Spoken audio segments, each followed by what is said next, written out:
listening to Cain and Randy on Scratch the Vinyl. Scratch the vinyl. All right, Scratchaholics out there, welcome back to the show. We're so glad you guys made it back. So I got to tell you guys, I'm having a great day, but my day kind of went to a halt this morning. You know, like I was listening to music, everything was going great, and then I noticed my gecko died, and I was a little bit bummed out earlier.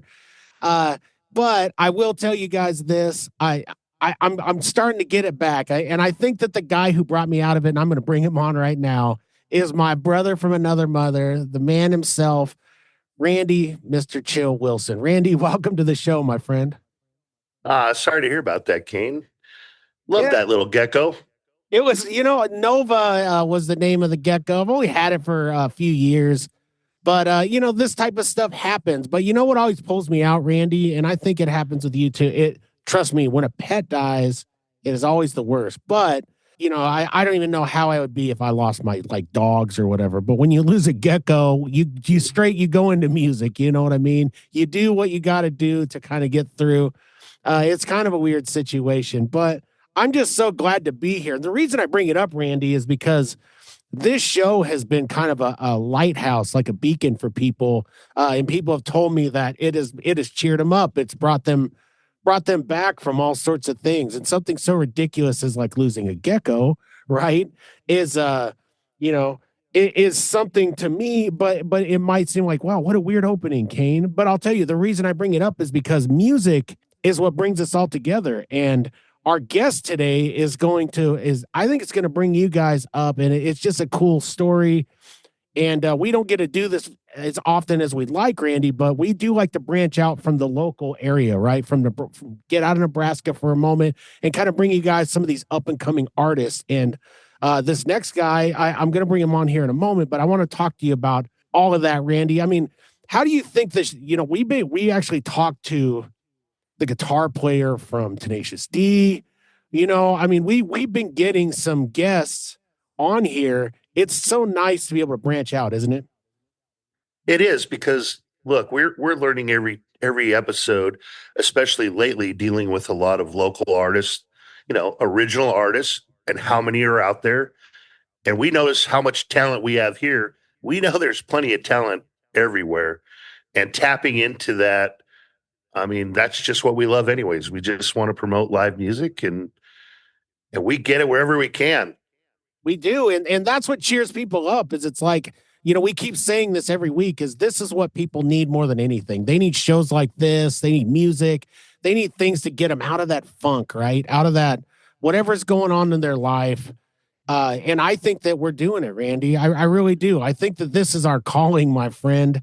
I've been playing it as a musician for all these years. You've been promoting, doing all these big things at a high level. But this has been, to me, one of the most rewarding things. Well, I'm going to go back to what was said to us not very long ago, was authenticity.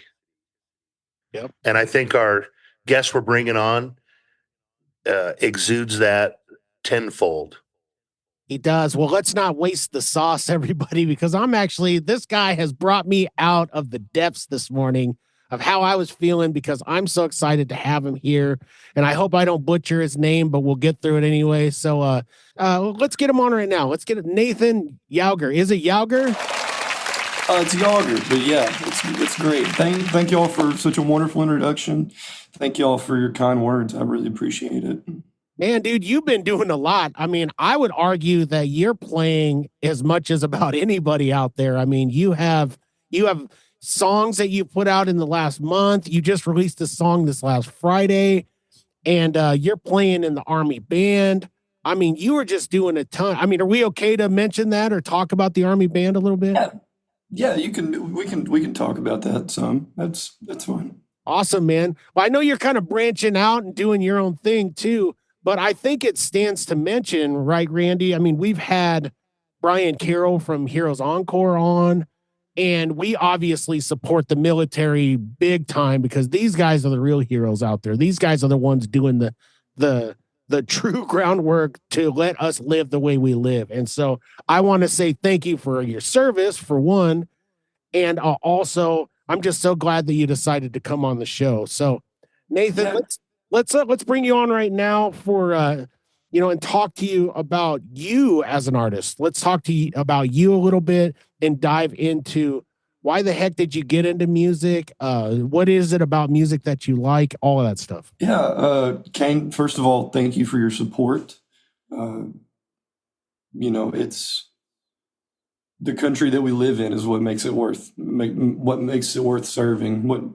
All of the people is really what it's about. But what got me into music is I have a sister that's 10 years older than me, and I have a cousin that's 9 years older than me. And whenever some of my earliest memories that I have are of watching them play guitar together, whenever I was 3 and 4 years old, and still to this day, watching them is some of the most formative memories that I've ever had. It has deeply influenced who I am just in watching how much they enjoyed it. And it made me want to do the same thing. When you listen to your music, I mean, you exude so much influence, man. Like that's what's refreshing to me, dude, is like when Randy and I were talking about it before the show. I mean, I'll just list to you what him and I kind of, and I'm not going to speak, I'll have Randy speak for himself too. But I mean, I hear like folk, Americana, jazz, soul, blues. I mean, to me, and I hate to compare you, but like Ray LaMontagne or somebody like that, Mhm. I really feel it deep down in my soul when I listen to your music, man. And I think you do too, don't you, Randy? Well, I obviously I was listening to everything that you just put out recently, and we'll get into that. But I got to your Eye of the Storm song, and after listening to everything else, this hit me like it hit me in so many different ways because I'll be honest with you, what hit me quick, I was like, wow, that's got some nice, rock and jazz fusion, but it kind of had this 70s lyrical feel, and then it kind of hit me. I was like, I kind of feel like that sounded like Stevie Wonder, and I was like, I think it's just because it had so many different elements to it. I was like, that is freaking cool. So I really love this, the stuff that you put out. And like I said, we'll get into that because I think you got a pretty good story behind that. Yeah, thank you. Yeah, influence wise, man, it's just I like so much music. After we got done recording the record, we sat down in the control room, and my drummer, Jacob, he turned to me and said, "This sounds like Tyler Childers recorded a Steely Dan record." And I was like, hey, I'll take that. I appreciate it. But yeah, influences, the Allman Brothers it's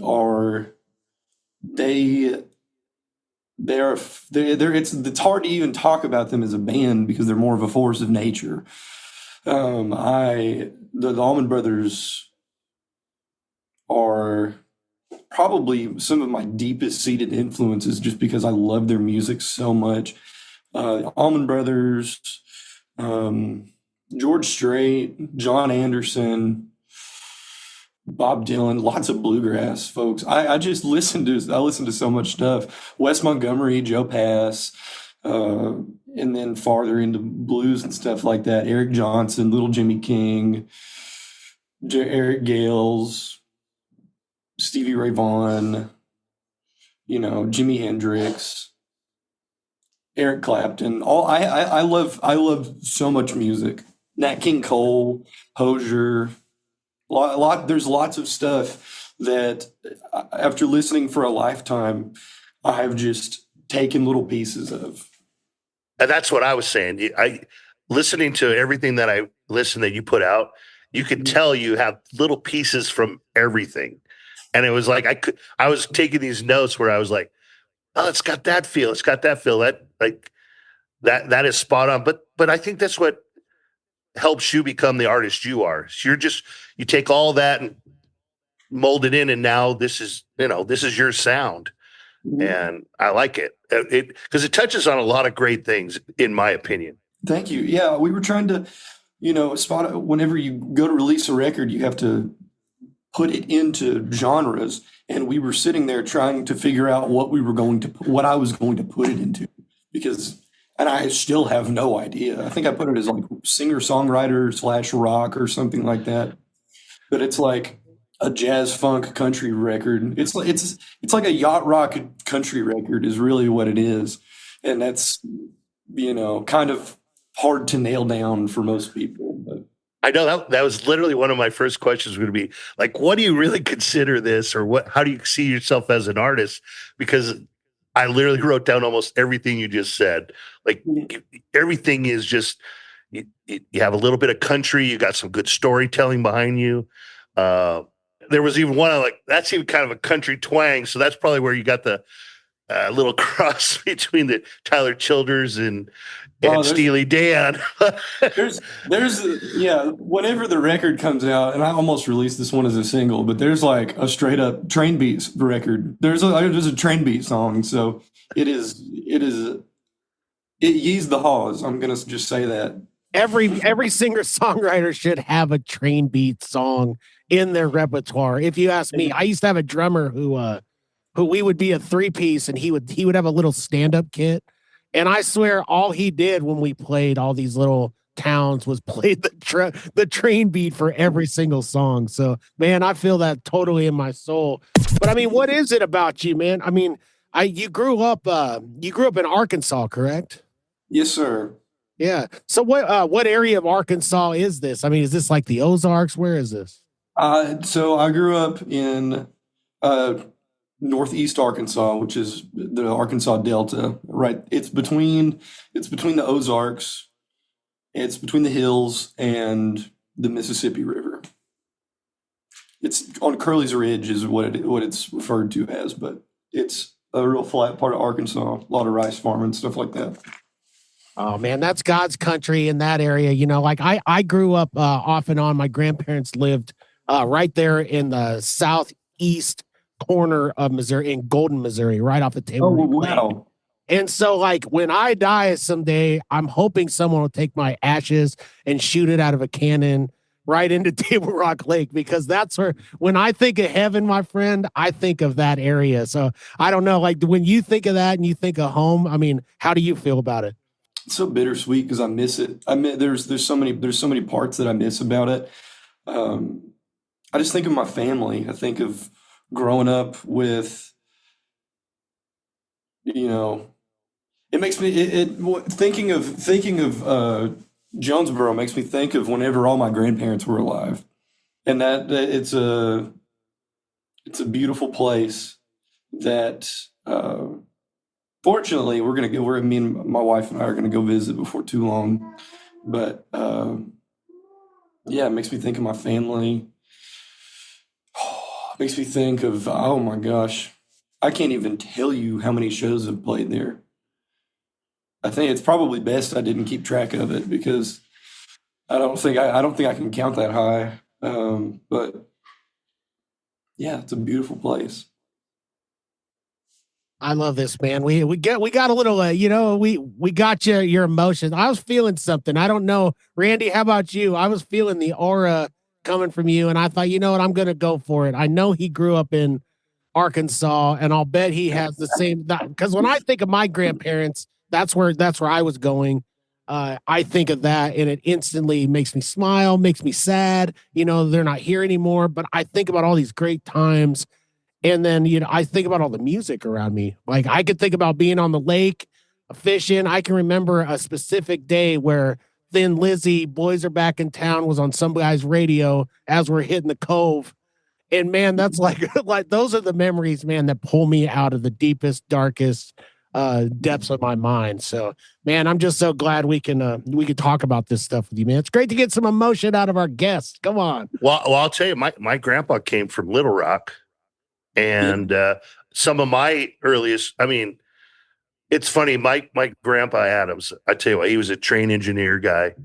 And some of my earliest memories was him sitting playing acoustic guitar with my Uncle Bob. And I had the same feeling. It was some of my earliest memories I can remember. And My grandpa passed away when I was 8 years old, and I have more vivid memories of him than I do just about anything as a kid. And some of that surrounded by music, and I think that's a perfect analogy.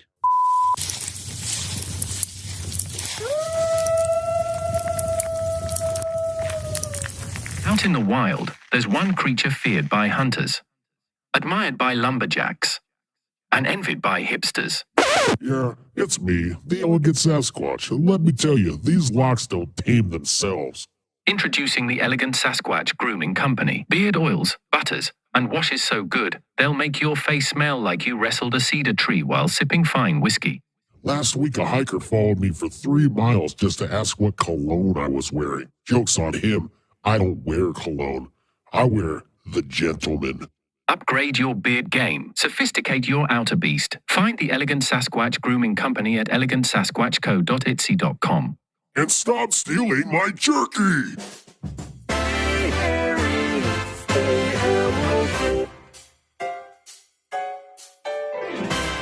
Well, let's dive in a little bit more into you. I know we kind of got we got in our feels for a second, and I love that. But I really want the listeners to get to know you, because I think that you're very talented. I really like, as we're talking to you and I'm looking to you here, I just like what you're exuding as a human being, and what you're putting out there in the world. So let's talk a little bit more about it. So you're playing in the Army band, right? You're doing your own thing as well. I know that you used to have a band before called Stereo Blue. Let's talk about all of that.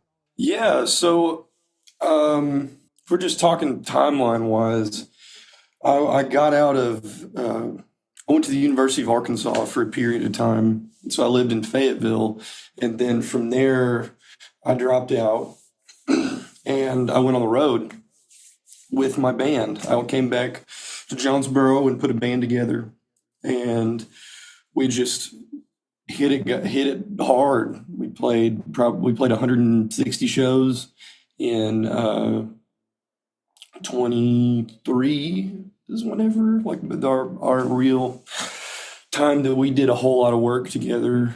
And we were just almost exclusively playing covers, but we were a jam band and just had so much fun playing together.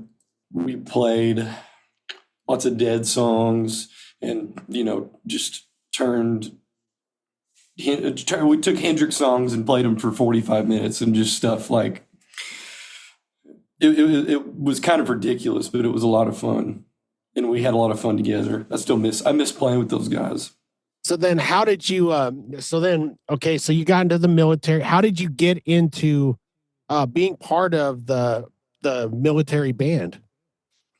Well, the way that happened, I joined the National Guard when I was 17 because I needed a way to pay for school. So I joined the National Guard, and I'd served in the National Guard for 5 years before I proposed to my now wife. And I was, playing music for a living, and I was like, oh, I need a job. So I called up a Army recruiter, and I said, hey, I want to audition for the band. They got it all set up, and they took me. So, I went to the School of Music for the Army, and then from there they sent me to my duty station. So that's where I'm at now. So where are you located at now? Fort Riley, Kansas.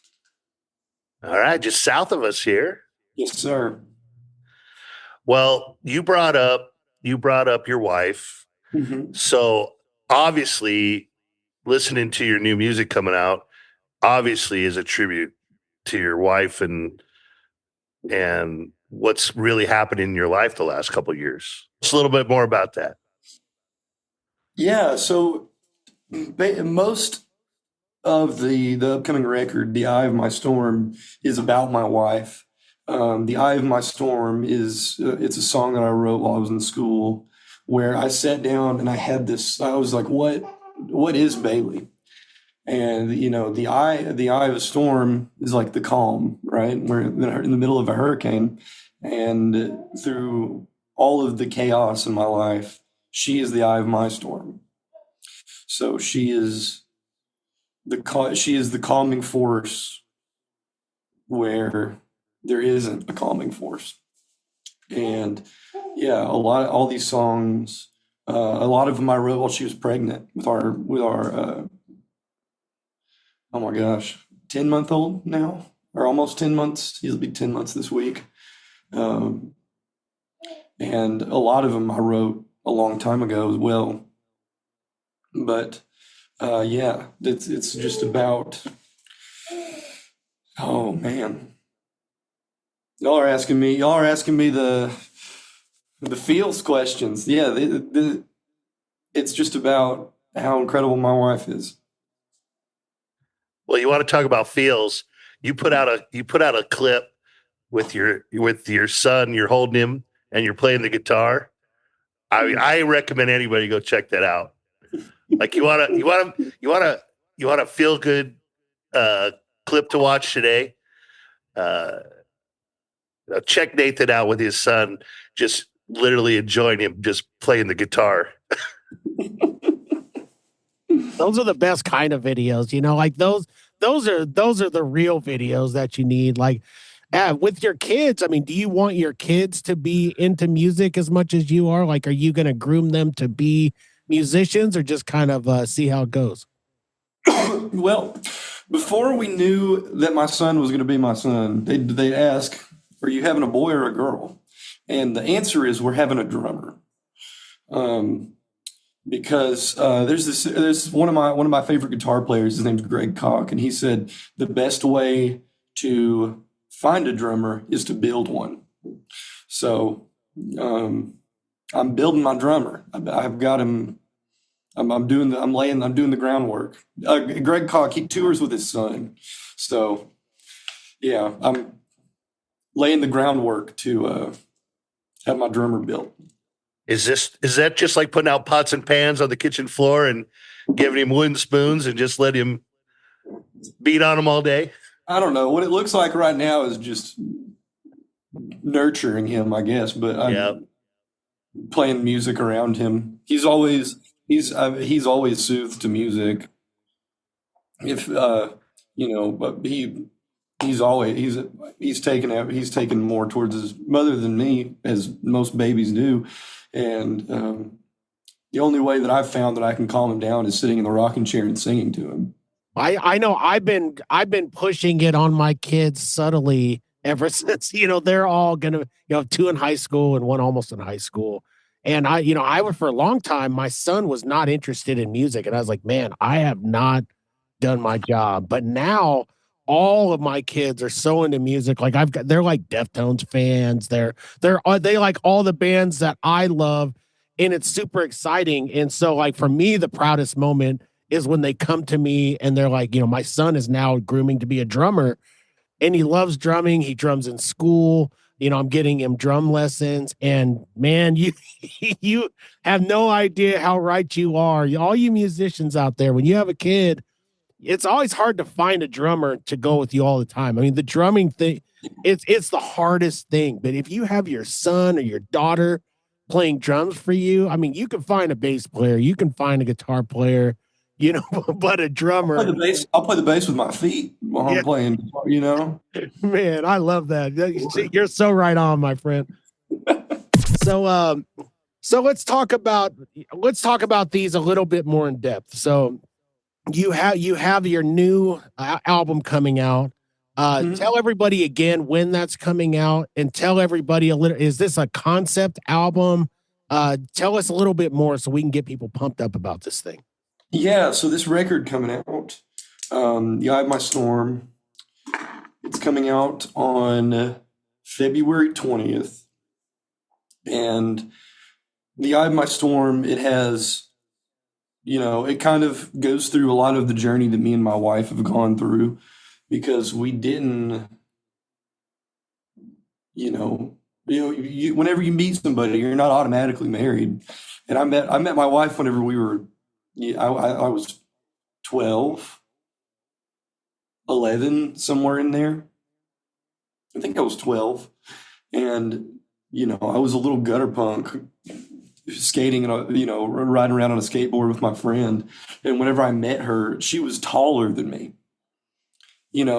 What's the old thing, the joke about like women reach their final growth spurt whenever they're in the 7th grade or something, and then they stay that height the rest of their life. Yeah, she's been 5'6" and she was like 11. And whenever I met her, I was probably 4'9". I don't know. If I had actually measured myself at that point, I probably would have felt bad about it. But yeah, she was taller than me, and it kind of just talks about how our love has grown since then. Also got a few tributes to, another thing I think about whenever I think about Arkansas. One of my friends passed away whenever I was 18, and we buried him in the Spring River in Hardy. And a song that I wrote for him right whenever he passed is on the record. And I've been, just waiting for a while, thinking about whenever I was going to put it out, and finally decided that this was the right time. And so that's also on the record. And it closes on a super high note with Stuck. And Stuck is a super high energy song that is going to lead us into the waters to come with the next sets of music that I'm getting ready to make. I mean, that's that. There's a lot going on there. I mean, a tribute to your friend, all this. I know for me, that's like one of the hardest things for, I don't know how it is for you, but it was really hard for me. I had a friend of 30 years who died from, like being an epileptic, having seizures and everything. He was my best friend since we were 2 and 3. And I tried to do a song for him, and I can't even get through it, to be honest with you, anymore. Like, I just can't. I try to play it. I try to listen back to it. I had it released on a former album, and I wasn't happy with like the production of it. But I mean, was it hard for you to get through that, or have you kind of made peace with it? Well, I wouldn't say that making peace with it is one thing, but I've experienced a lot of loss in my, short time on this earth. And I think that what you have to do is be a good steward of the people who you've known. There is something to be said about somebody passing away, but they're not gone. They inform every decision that you've ever made. The influence that they have on you will be with you forever. I've had friends pass away who show me music, and whenever it's like the same thing where, you've had ex-girlfriends and things like that show you music. Are you going to completely erase every bit of, information that you've gotten from somebody? Or are you going to take the best parts of life and carry them on with you? And that's what I think is important whenever it comes to, making tributes to people who you've known who've passed. Because, the time that we have is not the one, it's not guaranteed. And 2, we have no idea how long it is. So enjoy the time that you have with people. And after if you feel so inclined to commemorate them in a song, then be a good steward of their story. I'll tell you what hits me when you say all that is that one of my favorite songs is Ordinary World by Duran Duran. Mm. And that's a tribute to him losing his best friend. And the lyrics, I won't cry for yesterday, but he's gone away. But basically he's saying, I'll remember you forever. And,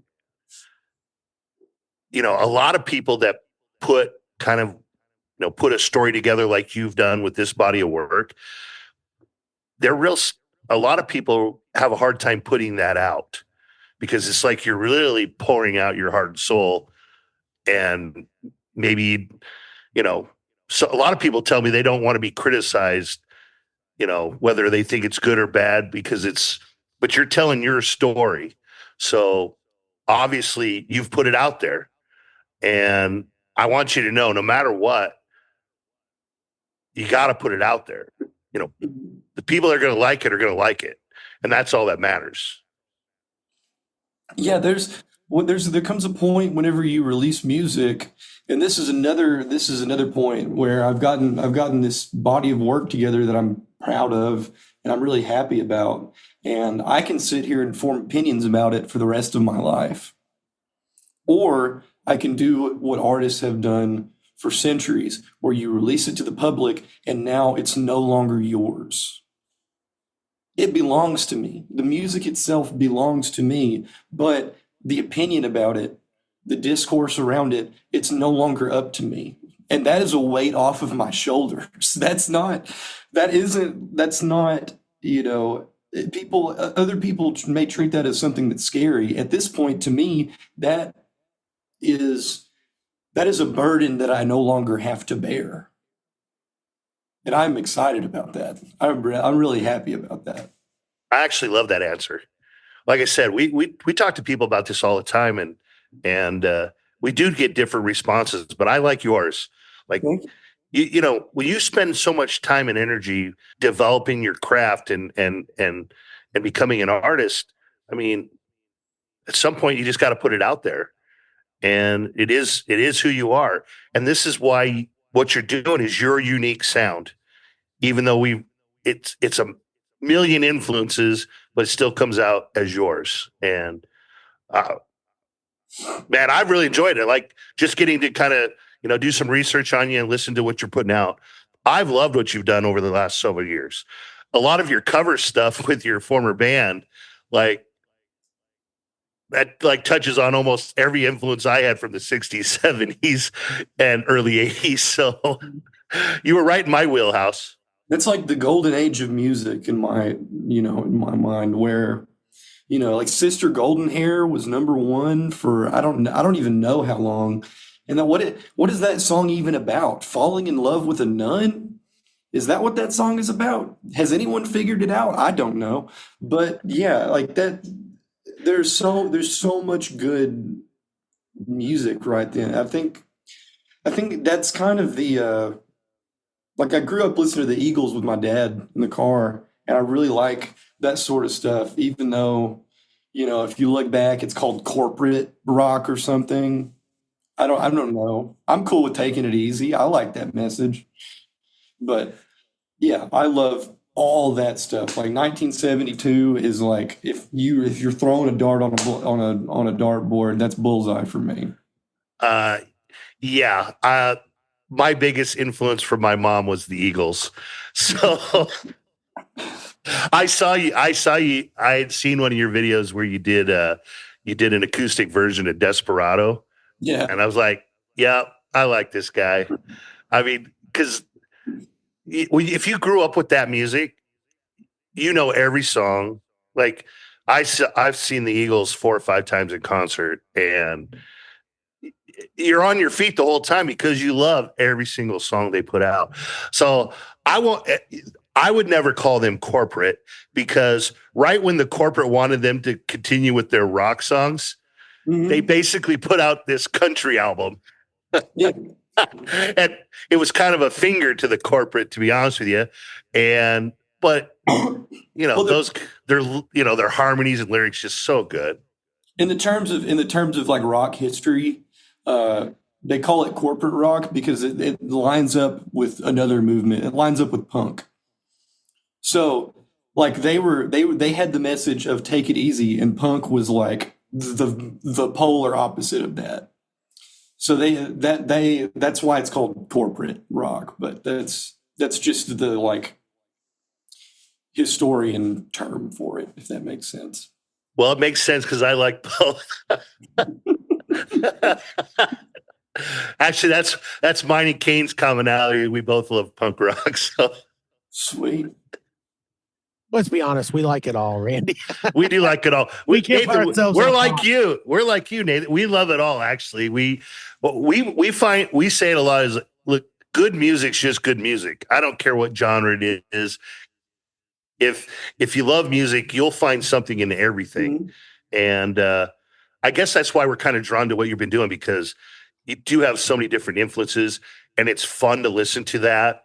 And any good music fan will gravitate to, like, if you don't like one thing you're doing, I guarantee they love 10 other things you're doing right now. Yeah, thank you. You know what this interview reminds me of? It reminds me of the interview as we were interviewing Justin Powell, Flames, right? It's Yep. like I didn't know we were going to get into these type of conversations, but that's what I love about conversations like these. I didn't know we were getting in our feels today, and but you know, I just love this type of thing. But let's, on a lighter note here, let's play a little game we haven't played in a while, Randy. Let's play the lyrics game. Okay, so do you guys have any lyrics that come to mind? I mean, some of your favorite lyrics, like you mentioned the Allman Brothers. I'm a huge Warren Haynes fan, and Warren Haynes has a song called "Stranded in Self Pity." And so the lyrics that I love on here, oh, the daydreams I can create when the moonbeam is on a snowflake, and lonesome is my only friend. Yeah, I feel so forsaken. I just think that's, man, if you listen to the rest of that song, Mr. Warren Haynes, you really socked me in the gut. So I want to ask you, my friend, are there any, it could be Allman Brothers lyrics, it can be your lyrics, it can be anything. Are there any lyrics that when you think about them, you know that this is gold? Oh man. I think if I ever need a way to describe my wife, it's a couple lines from a set of Hozier songs, and it's from Take Me to Church.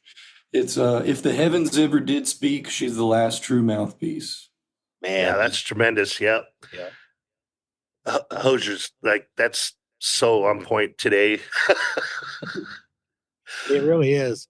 I do a lot of karaoke shows, and so Take Me to Church has been a very popular song lately. I know what you're going to ask me, Cain, and I have to admit that right now I have that song stuck in my head with Ordinary World, because so much in that song hits me lyrically, and so I'm going to stick with that. Otherwise, I will pull up a Eagles reference.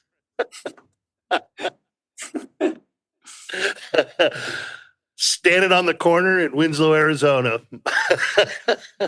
Such a fine sight to see. Yeah. Hey, it doesn't get any better than that, man. I mean, to me, musically, I mean, the Eagles, right? I mean, that, Randy, when you and I know how much you love the Eagles, and I would love to sit down and talk with your mom sometime, because I know your mom's a massive Eagles fan.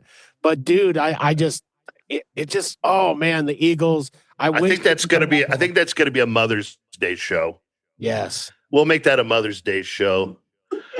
But like Don Henley, personally, a lot of his solo work has such a ton of lyrical stuff that I love.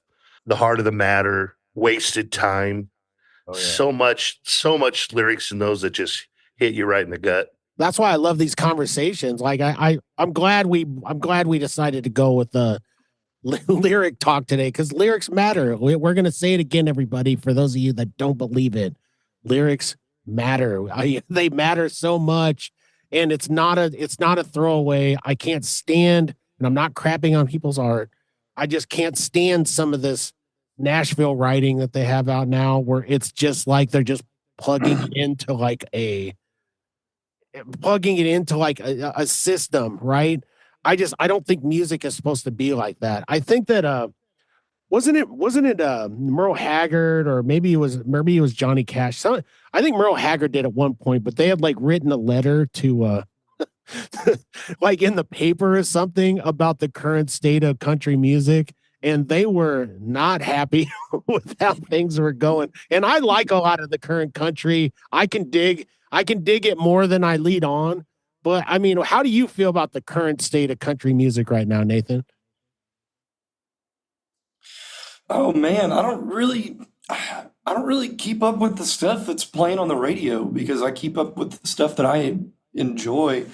I I listened to the radio a lot with my dad, and I think as soon as I also don't want to really bash anybody specifically for their art, but like the corporate sound, not the corporate, but the kind of like the bro country sound that started whenever they started having 808s and banjos and the same tunes. That's just, that's not my cup of tea.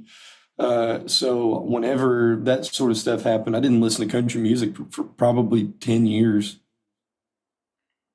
And then I came back to it and started, digging into Bakersfield and really listening to Merle Haggard and Waylon Jennings and, Marty Stewart and Johnny Cash and a lot of guys like that, and really enjoying their playing. And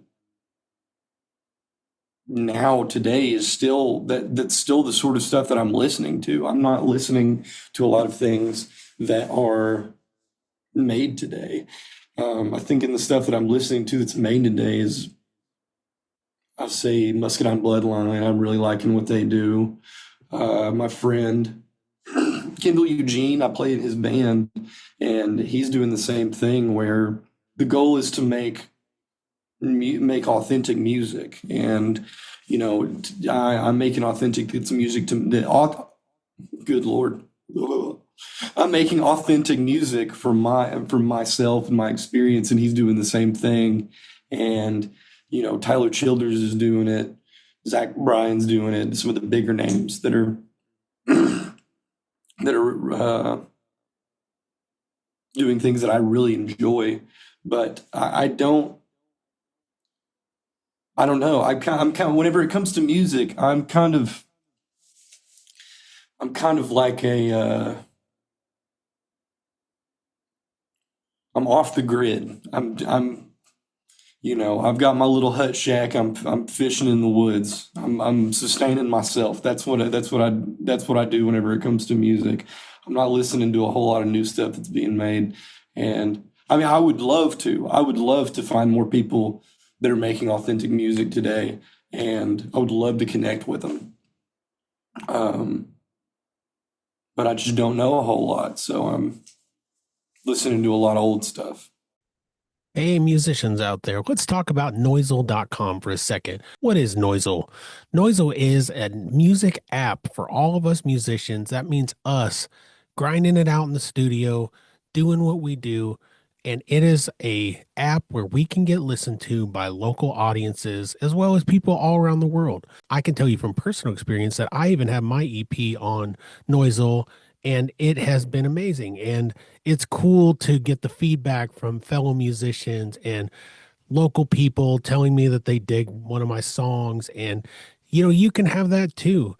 Nebraska musicians, Noisel needs you now. That's right now, everybody. We need you to dial in, get your music uploaded on there, and get paid. That's right. You actually get paid for the music that you put out. I know that you can be on Spotify and you can be on all these other things, but Noisel is where local musicians can go to really find who's out there. When you're wondering to yourself, are there others out there like me? Are they playing music like me? Like what is there in my area? Well, you don't have to be ASCAP certified. You don't have to be certified with BMI. You don't have to be on Spotify. You don't have to have any of that. Upload your music now. Get your music out there to Noisel.com. And I swear to you, you will be satisfied and you will feel great. So get your music out there on Noisel now. There's an app on your phone. You can dial it up on the computer. You can listen to it anywhere. You can take it with you and you can listen to Nebraska artists now. So join the revolution, everybody, and get on Noisel. Yeah, what a lot of the premise of our show is we highlight a lot of local talent. I mean, and so we have a certain perspective of kind of seeing what's, how the scene is around here and what's been happening. And that's been a big focus of our show the last several weeks, because we had an event called Lincoln Exposed, which highlights a lot of, just original bands, original music. And it's obviously one of the reasons why we were really looking forward to, bringing you on the show. And one of the questions I was going to ask you is kind of what what your scene was like.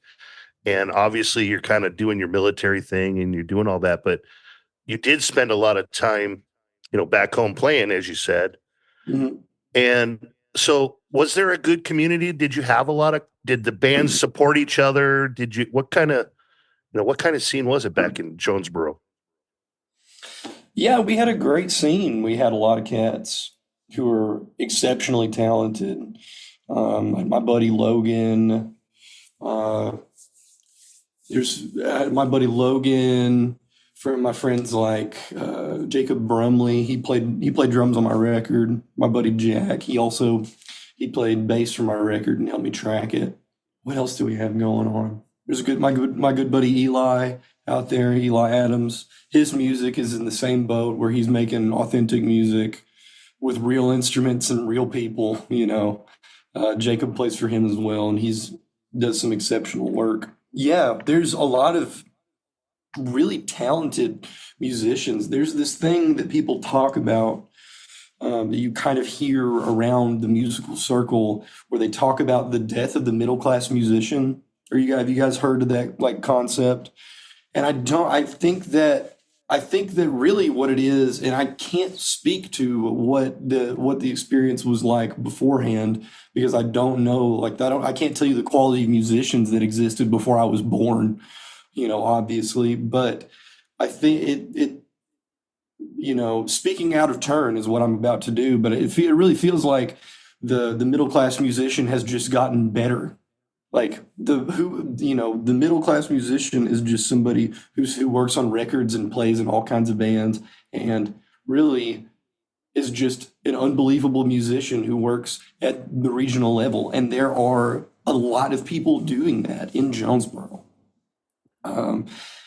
Around the same time that I left, I know for a fact 3 people left for Nashville, and they're working all the time out there, and they're making a good living. So yeah, the scene has all kinds of great talent, and a lot of my buddies that I played with in Stereo Blue are still playing shows with other bands there. They're still crushing it. Whenever I went back for Christmas, actually, I went and sat in with them and played some music. And they're still just as welcoming as they were whenever I left. Well, that's great because that's what we're seeing a lot right now, especially since kind of post-COVID times, is that drawback to live performances and just kind of everybody realizing that we need everybody to keep the scene and music alive. And obviously you've been spending a lot of time since then, doing a lot of music. How about we lead to this? Do you have anything? What's going to happen now that you're putting out this music? Are you planning some performances? What's kind of the big record release for you? Well, really, what I'm doing now is I'm falling in love with the process. I'm falling in love with the studio and the actual the process as the artist of making decisions and listening. I've listened to every single one of these songs probably 500 times because I would get a mix back and I would listen to it for 3 hours in my car, in front of my studio, in front of my speakers, from my headphones, from my laptop, from my phone, from all of these different angles in which it's made. I would like to start playing it live, but I don't know. I don't have a plan for that right now. I do have a plan for going back to the studio. What I'm going to keep doing is I have a line of merch that's going along with it. These guys are actually available now. These are my patch hats. Made these myself. And yeah, they're super high quality. I really like these. I have t-shirts and stickers and stuff like that. I'm going to sell vinyl whenever I get my tax refund. But yeah, that's kind of my plan, is to just keep creating, because that's really the part of this, the part of it that I've fallen in love with, is being in the studio and being in the process for mixing and just creating more.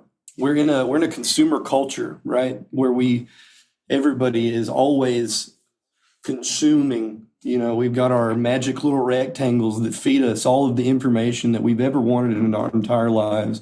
It will feed you a stream of curated algorithm to try and keep it in your hands for the rest of your life. And this consumer culture, it takes away from us. It really does. And so I spend as much time as I can creating, and it's making me better. You brought it up. So we have to tell you that me and Cain are huge vinyl fans. Oh, yeah? And it's because we grew up in a time where to go to consume new music meant going to thumb through albums and finding vinyl records that you loved the cover, you loved what was on the inside, you played it front to back, and you found the hidden gems in it. In fact, most of the time you'd find something that, where the radio was pushing something off the album, and that was maybe your third favorite song on the album. And so we love that you want to maybe put out vinyl. Yeah. Don't we, Cain? That's the dream, isn't it? As a musician, what it is and was for me is I think you mentioned something, which was that magical rectangle in our hands. I think you lose all of that joy when you get into like the playlists and all. Yes, there's a lot to it, but man, going back and just sitting cover to cover, right, Randy, with that vinyl is pretty awesome. So we love, this is Scratch the Vinyl, my friend. This is a vinyl heavy show, and we love the fact that you're going to be putting out some vinyl. So I do have to ask you though, so are you doing all this DIY on your own? Like, are you recording at home and then turning it into a studio? What are you doing that do all this? Well, my buddy Jack, he's going to school at the University of Central Missouri. And so the last record we recorded in August, and what we were able to do is I paid people to come play on the record. I paid for their food and got an Airbnb and stuff like that. And then we were able to go to that studio and just record there at the school. And you hear all the different elements on the record with horns and harmonies and all of the different instrumentation that's played. That really gave us the ability to go in and because there's multiple people doing multiple different things on it. Like Tristan, he played Rhodes, and he also played trumpet, and Jasper played sax. Jack played bass, and he also played trombone on the record. And having that studio gave us the ability to go in and get all those tracks done, all those layers done, especially doing it at the school. It helped me save a lot of money versus doing it at some studio that I can't afford. Yeah, well, the quality is great. And before we let you get out of here, we do appreciate you taking time out today to sit down with us. And obviously we think you're somebody to watch because we love the authenticity of what you're doing. And it comes out in your music, like you're telling your story. And so why don't we share, since you got some merchandise, let's share to the listeners, how they can consume you, what social medias you got. Let's feed them that info. Yeah, so you can find links to all of my stuff in my link tree on my Instagram, which is just Nathan Yauger. On my Facebook, it's just Nathan Yauger. I have YouTube as well and TikTok. All of those are just Nathan Yauger. You can find me on Spotify, on Apple Music, Amazon Music, YouTube Music, all of the streaming platforms. And has links to my website there. It's nathanyauger.bandzoogle.com is what I believe it is. And yeah, you can find links to all my stuff there. Well, I'll admit I spent about 6 hours listening to a lot of stuff on YouTube. So, listeners, man, check out Nathan Yauger on YouTube. You want to see how talented this guy is and the type of music he's consumed and putting out. You're not going to be disappointed. Cain, let's get out of here. All right. Well, Nathan, it's been a blast. And all you listeners out there, I hope you guys enjoyed this episode where we dove outside of our area here and we brought you yet another up and comer, another somebody who I think is going to be huge. So blow up everything that he has, listen, consume, and just kind of fall in love with this guy like we did in this interview. So thank you guys so much for listening to the show. And everybody, please come back every week as we catch you on the flip side here on Scratch the Vinyl.